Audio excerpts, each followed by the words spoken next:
Hi, Anne. Thank you for taking your time today for us for our class on memory and commemoration and giving us this interview. I'm very much looking forward to it. To start the interview with, maybe we can just start with like a very simple question. Could you tell us something about memory studies as an academic field? Okay, so memory studies is quite a recent academic field. It emerged in the last 25 years or so. And it's an interdisciplinary field. It brings together psychologists, sociologists, political scientists, anthropologists, and people like myself working in the field of media and cultural studies. And what connects us all is a concern with the question, how do societies remember? And how societies remember is, of course, rooted in how individuals remember, but nevertheless, at the level of society, memory also involves not just the brain, people's brains, but above all, the communication and the transmission of stories about the past. And they're not just stories about the past as such, but stories of the past which are linked to the question of identity and values. And so in trying to deal with this whole complex, we need a lot of different sorts of expertise. Great, thanks. And maybe as a follow-up, how do we study the ways in which societies remember or forget their pasts? Well, to a certain extent, the answer to this depends on the discipline that you're operating in. Sociologists and anthropologists, they often just go along to people and ask them what they remember about the past. Or anthropologists will observe how people are celebrating certain rituals or certain festivals.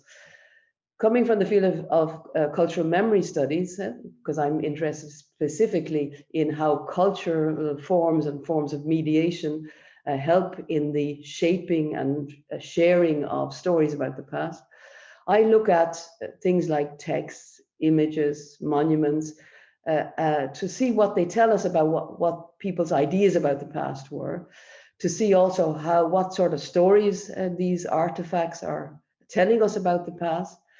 So I look at what is produced, the sort of stories which are being produced in all of these different media. And then I look at how those stories are being reproduced, because the extent to which people attach importance to stories is reflected in not so much in the fact that a story is told once, but in the fact that a story is continuously being repeated, being reproduced in different media, so not just in text, but also in images, also in movies and monuments and so on, in museums.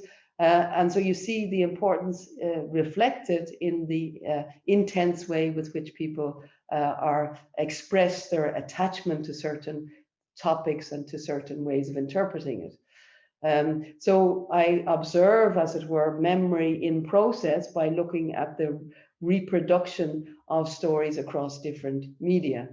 And also in the course of time, how those stories change, and that change is both reflected in and occasioned by the new narratives being told in sometimes new media, sometimes by reworking older media. The historian Reinhard Koselleck says that memory itself is a historical phenomenon.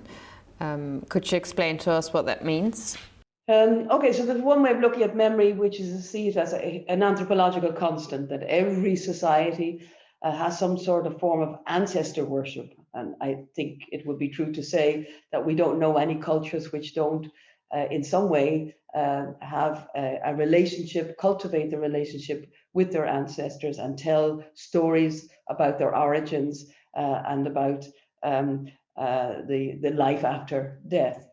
However, we can nevertheless see memory cultures as we now know it, the memory culture which is expressed through archives, through museums, exhibitions, monuments, as being linked to what one might call modernization.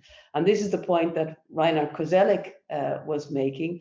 He pointed out that towards the end of the 18th century, things speeded up, as it were, in society. People could no longer predict that tomorrow was going to be the same as today, as was the case in more traditional, and is the case in more traditional societies, based on respect for the past, respect for traditions.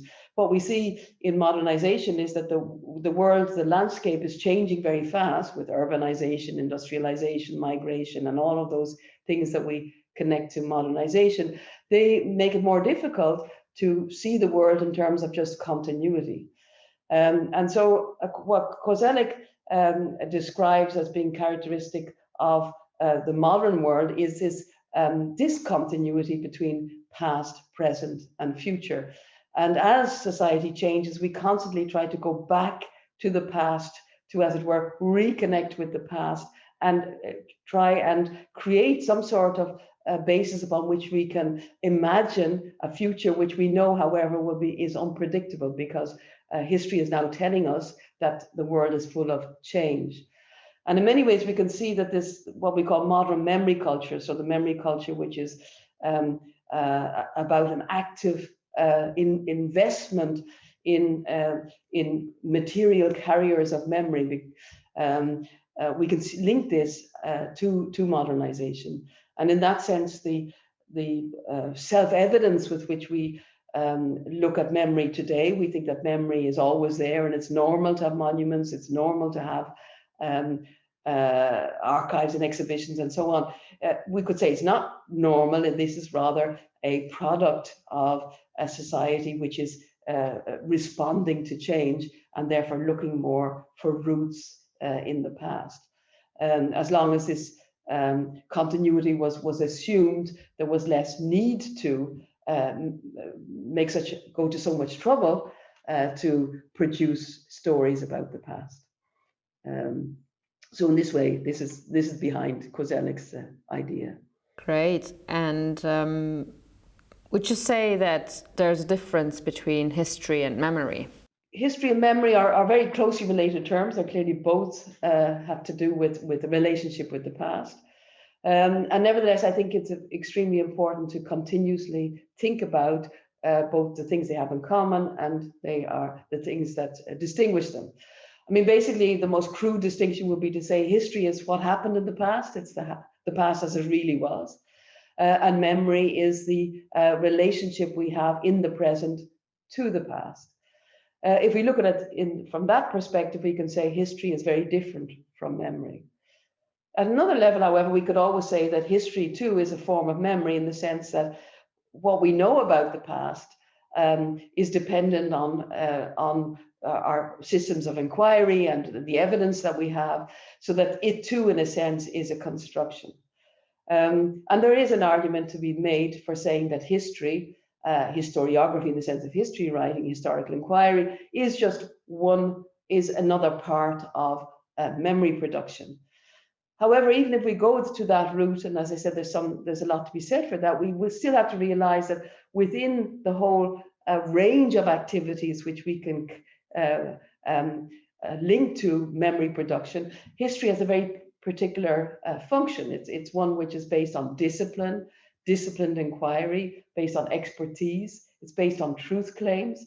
So in that way, it's a distinctive form of memory production, and often, in a sense, it is at loggerheads with other forms of memory production, where people are working with an imagined past, a past which for them is valuable, which holds which is the basis of their identity, but which in fact may be based on fictions, may be based just purely on mythification.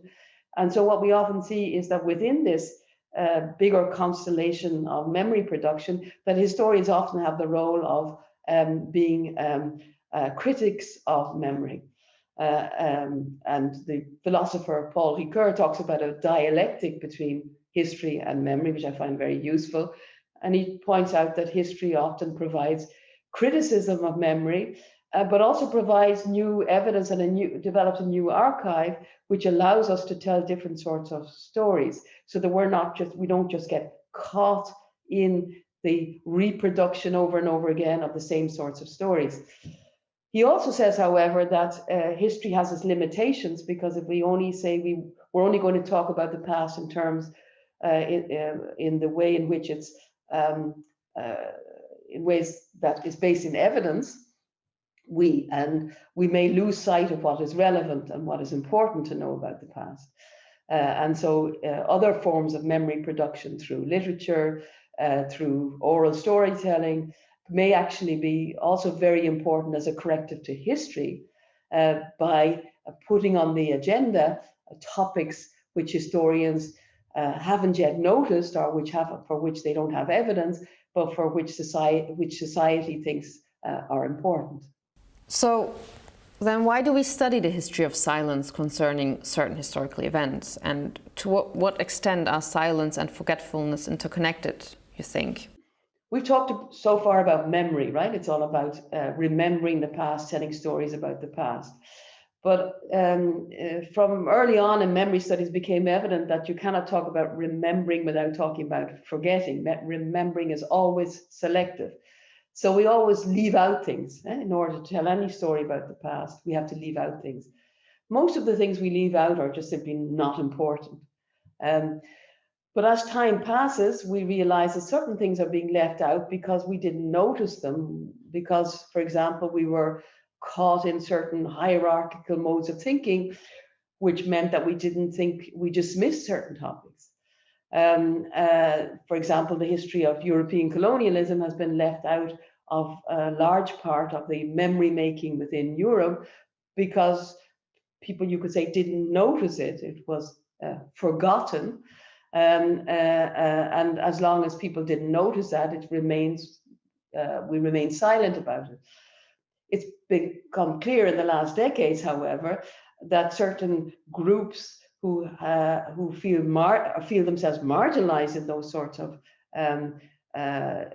dominant narratives and demand more attention for the silences of history, for the parts of the past which have not been talked about.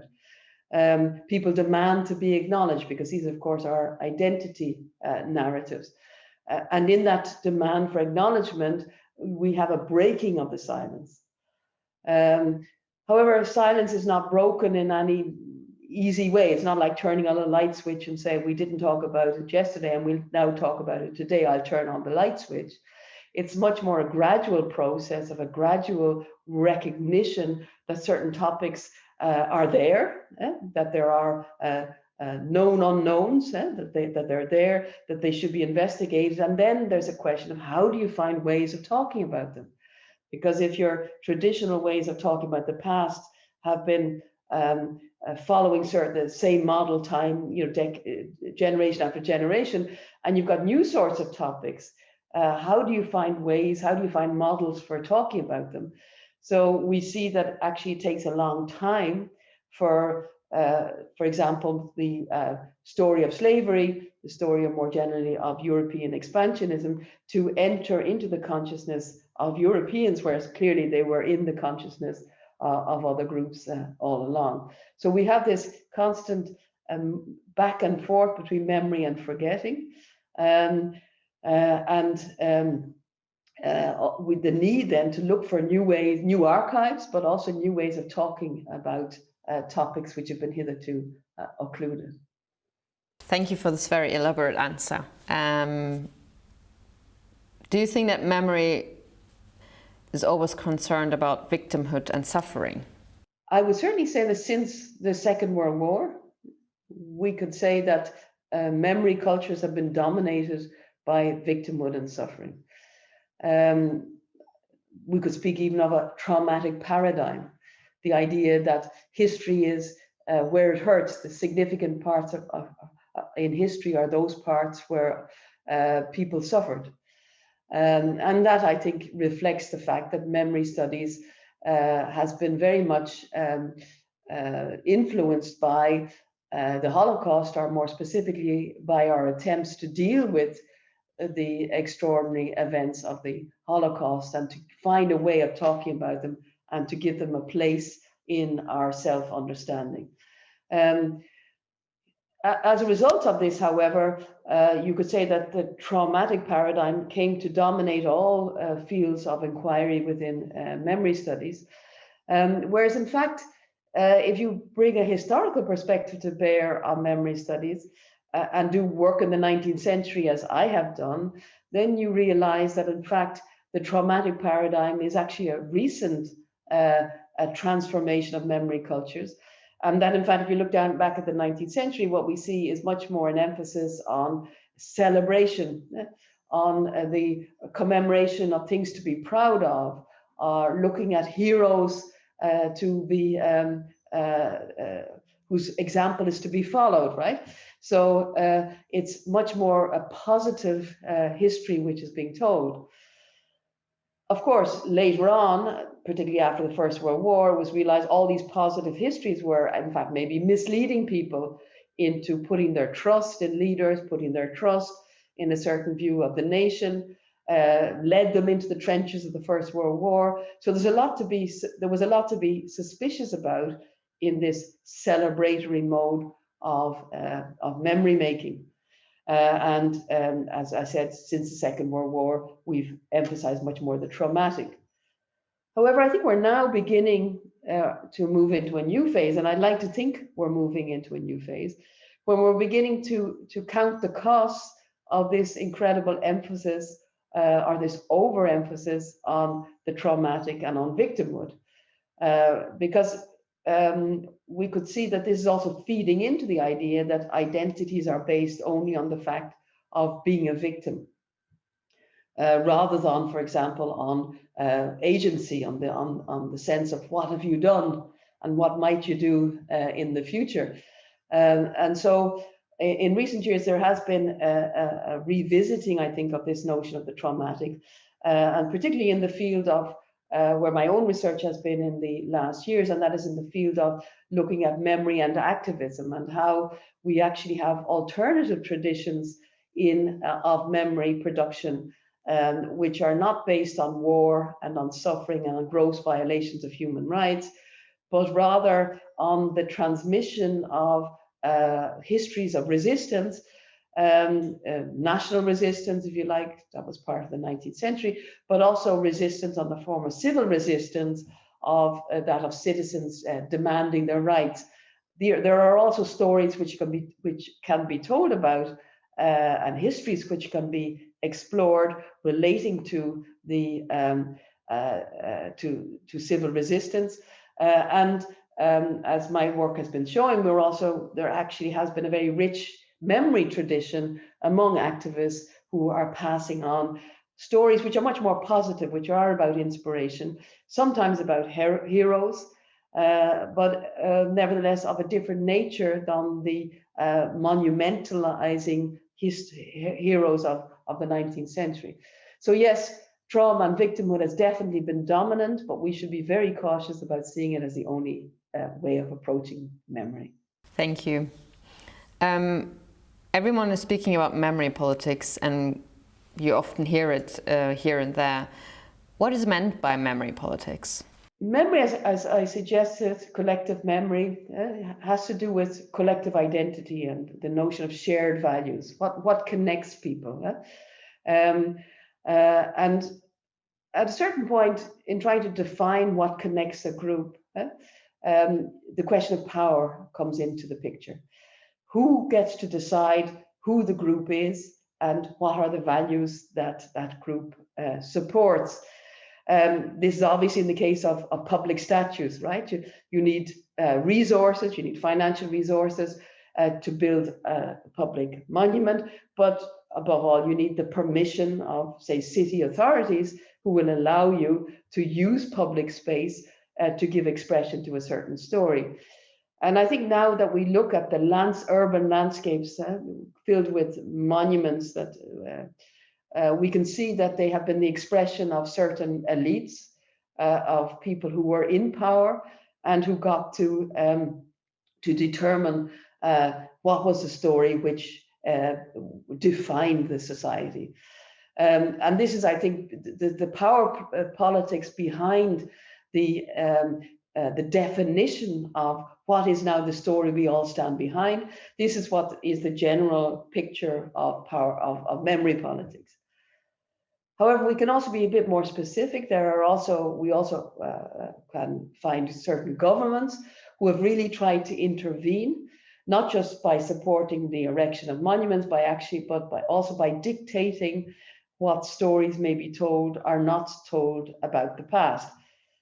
We've had recent cases in Poland where the Polish government has been trying to support efforts to or support certain versions of the Second World War, which sees Poles particularly as victims and not in any way as complicit in the Holocaust. And this has led to a real imposition driven by ideology on society, restricting what can be said or not said. We've had versions of this too in France, relating to the memory of colonialism. There's been memory laws, attempts to define what is what should or should not be taught.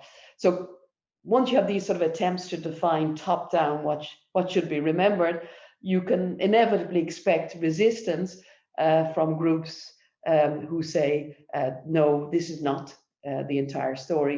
There are other stories to be told.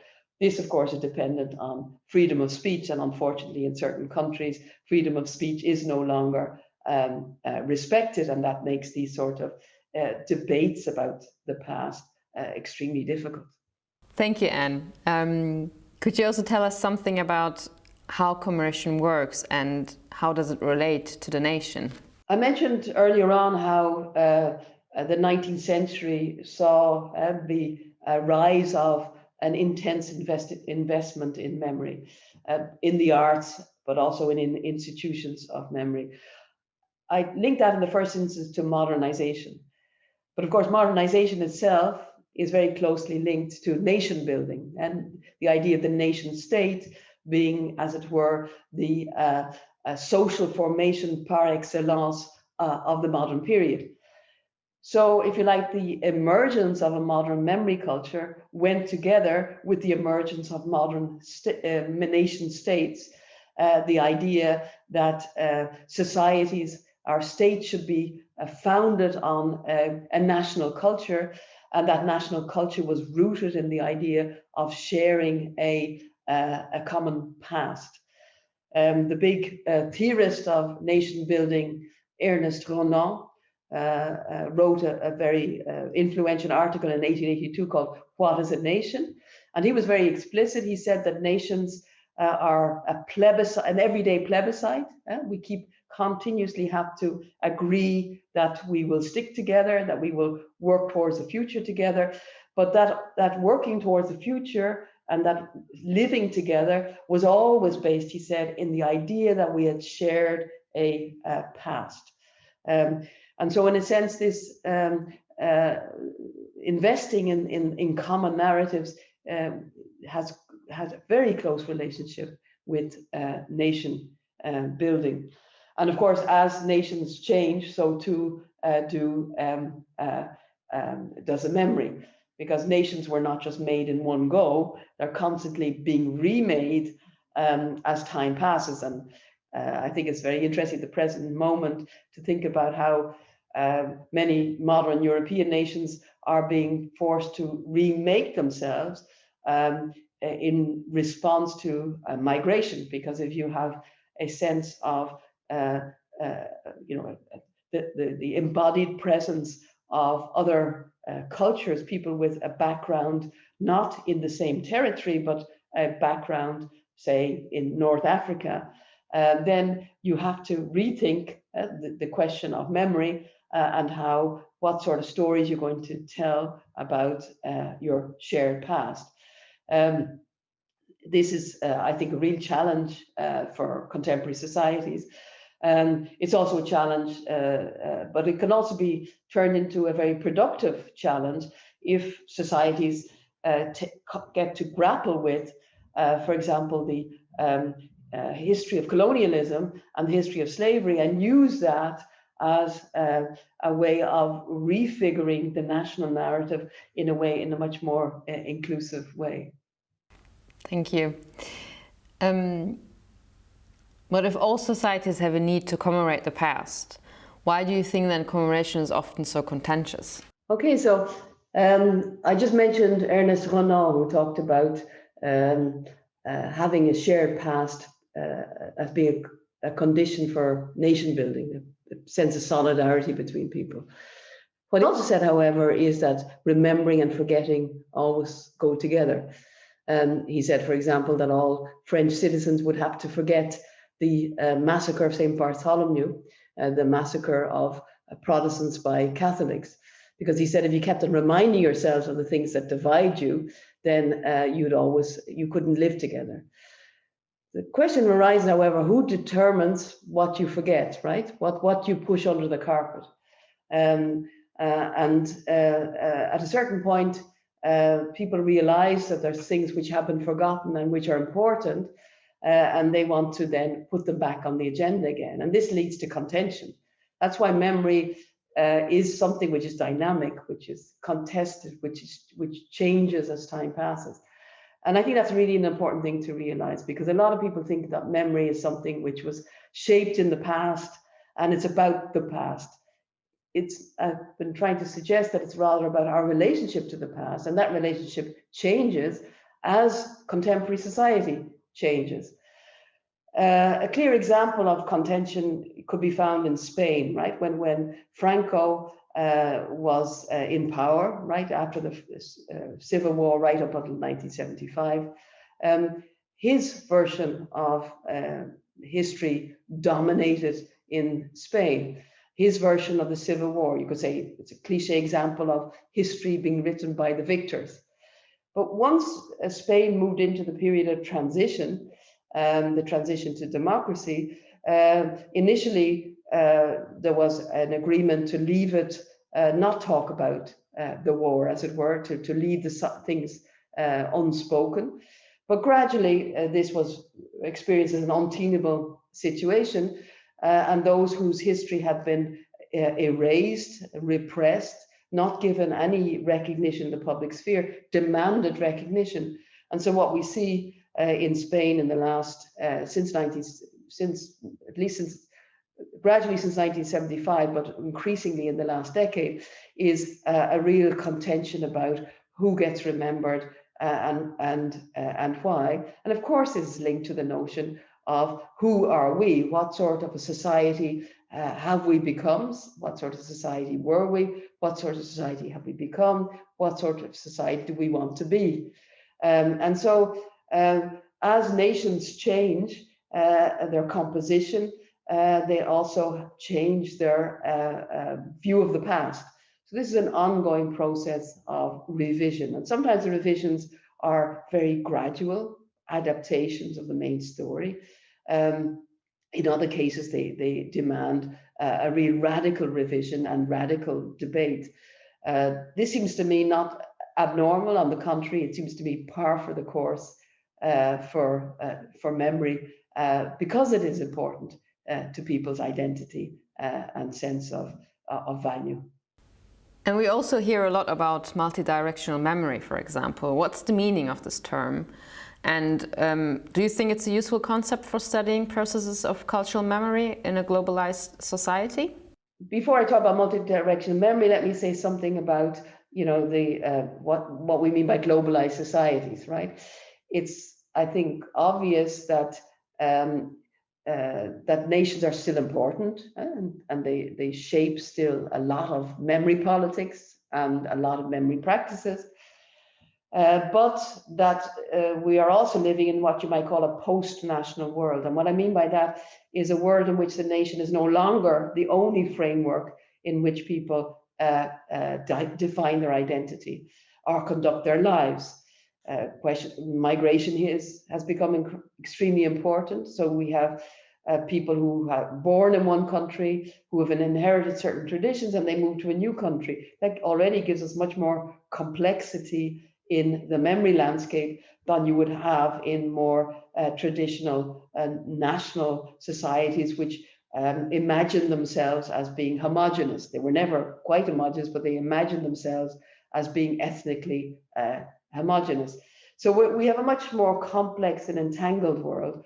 And the question is, how do we develop models of memory which take this into account, these new types of frameworks of diaspora, of migration, new types of entanglement.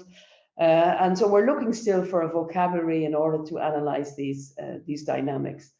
And multidirectional memory is one of a very important tool in our conceptual toolbox, a concept defined by Michael Rothberg in his very important book from 2009.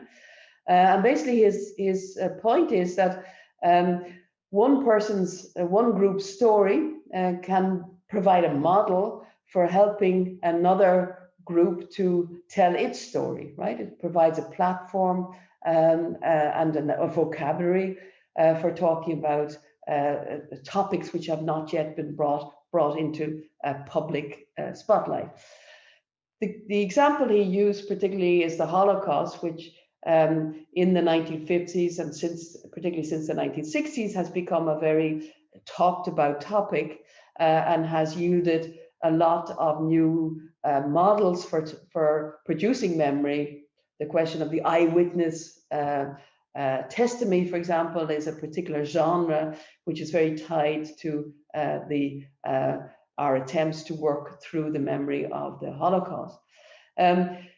What Michael Rothberg then shows is how this emerging vocabulary for talking about the Holocaust is also being used by actors involved in the decolonization movement, and who are also beginning to tell stories about decolonization and about colonization too, but also about slavery. And he suggests that the Holocaust and stories of colonialism, in particular of slavery, actually emerged in a mutually reinforcing way. So he's not saying that the Holocaust was the model, which then was followed by the story of slavery, but rather that the two stories emerge in tandem. Now, it's been a very influential theory, and has led to a lot of really interesting work about the comparisons between different stories. And of course, this is very vital for trying to provide different models of thinking about memory than the monologic idea of one nation, one memory, because we have to think about different ways in which stories can be compared and how they can be seen in their mutual relations rather than as simply as isolated and mutually exclusive sort of worlds, right? So I think this is a really important concept for helping us to deal with this more entangled world. There are other concepts also there which are perhaps more general than that of multidirectionality, concepts like the transcultural memory, looking for the ways in which memories travel across the world through new communication technologies, or another concept which I personally support, and that is the idea of the transnational, which suggests a framework which recognizes the importance of national borders and of other sorts of borders, but is open to looking at how the different ways in which memory is being produced at local level, at city level, at national level, at regional level, and so on, but how those different stories are interacting with each other and hitting off each other to produce this dynamic of memory production and memory contestation. Thank you, Anne. And now one last question. How do you think does studying memory help us to think about the future? Well, studying memory gives us an extended present. It makes us realize that the sort of crises and issues that we're dealing with in the present are not necessarily new ones. The questions relating to interracial relations, the questions relating to inequality, resistance, suffering, that these are conditions which have been there before. So in a way we can learn from the ways in which earlier generations made sense of such experiences, because memory is about making sense of experiences. So we can learn from that, but not in a direct way. We can't say because it happened like this in 1945, therefore it will happen this way again. But it begins to it increases the number of scenarios we have for thinking about our world. It provides a distance from the present, which can then also, I think, help us in generating different scenarios for the future, and also by inviting us to go back to paths not taken in the past, right? Especially if we begin to follow the idea that memory is not just about traumatic memory, but it's also about remembering events which were to do with achievements, which were to do with struggles for equality or for social justice. And many of those didn't yield everything that people had hoped of them. But by going back to them and recalling them, it can provide a new inspiration for looking towards the future. And I think here that the work of Walter Benjamin is really interesting in allowing us to think about time, not just as past, present, and future in this sort of relentless passing of time, but rather time as something which can fold back on itself. And that if we think in terms of memory, we can also remember moments where things were still possible, where it was possible to have equality between different classes, or it was possible to achieve a greater level of freedom. And so those moments of possibility can be recalled, and in being recalled, they can also, I think, remind us of the fact that the world is full of more possibilities than we can imagine, perhaps by simply being stuck in our own present. Thank you, Anne. This has been a great interview and a great introduction to the class of Memory and Commemoration. And I'm already looking forward to the students' reaction to your input. So thank you a lot, and sending many regards to Utrecht. Bye.